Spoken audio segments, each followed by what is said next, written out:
Sir Kamareddy ఇది పురాతన దేవాలయం సార్, మఠము, శివాలయము. మా తాత ముత్తాతల నుంచి గల గుడి ఇది. ఈ వీక్లీ మార్కెట్లో అందరూ అధిక కులాలు ఉన్నప్పటికీ ఇది కేవలం మాలోలేదే సార్. అయినప్పటికీ ఇంతవరకు ఇలాంటి అవాంఛనీయ ఘటనలు ఎప్పుడు జరగలేదు. ఇది ఫస్ట్ టైం. ఇక రాత్రి మాకు వీళ్ళు డేలో ఉంటారు సార్ మా వాళ్ళు. ఇప్పుడు 5-6 గంటలకు వచ్చి ఇక్కడ తలుపులు ధ్వంసం చేశారు రాళ్లతోని అని అంటే ఇక మేము వచ్చేసినాం. మా కుల సభ్యులు అందరం వచ్చి చూస్తే లోపల గల్లపెట్టె పోయింది సార్.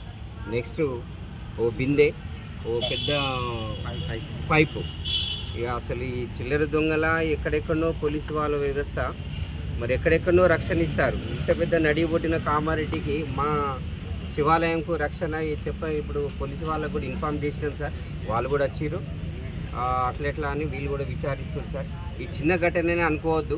రాను మేము ఇప్పుడు పెద్దగా అయినప్పుడే మేము పట్టించుకుంటామంటే పోలీసు వాళ్ళు వచ్చారు, మేము పోలీస్ స్టేషన్కి పోయినాం, వాళ్ళు కూడా వచ్చారు, విచారిస్తారు సార్. ఈ చిన్నదనే మీరు అనుకోవద్దు. రాను ఇప్పుడు హిందూ దేవాలయాలకు రక్షణ మంచిగానే ఇస్తున్నారు. మరి ఈ మాకు కేవలం మాల గుడి శివాలయంకు రక్షణ ఇవ్వాలని మేము కోరుతున్నాం సార్. ఈ చిన్న ఏం కాలేదు అనే దృష్టి పెట్టుకోవద్దు. ఇది మా ఐక్యత వల్లనే ఇది అభివృద్ధి చేసుకోవాలని ఇప్పుడిప్పుడే మా కేవలం మాల కుల సంఘాలు కలిసి పక్కనున్నటువంటి 7 గ్రామాలు కూడా ఉన్నాయి సార్. మాకు దీనికి ఇప్పుడే ఐక్యమత్యంతో దీన్ని అభివృద్ధి చేయాలనే సంకల్పంతో మేము కలిసికట్టుగా చేస్తున్నాము.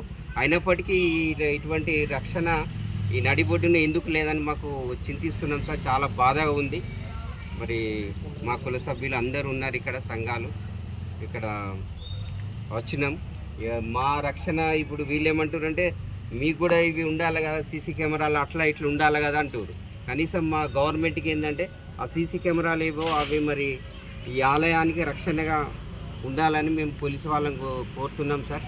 దయచేసి రక్షించండి మా దేవాలయాన్ని, ఈ నడి ఒడ్డున ఉన్నటువంటి శివాలయాన్ని రక్షించండి సార్ అని మేము విన్నవించుకుంటున్నాం సార్. ఇప్పుడు కూడా మేము అందరం కలిసి వినతి పత్రం ఇస్తాం sir. Okay, thank you sir.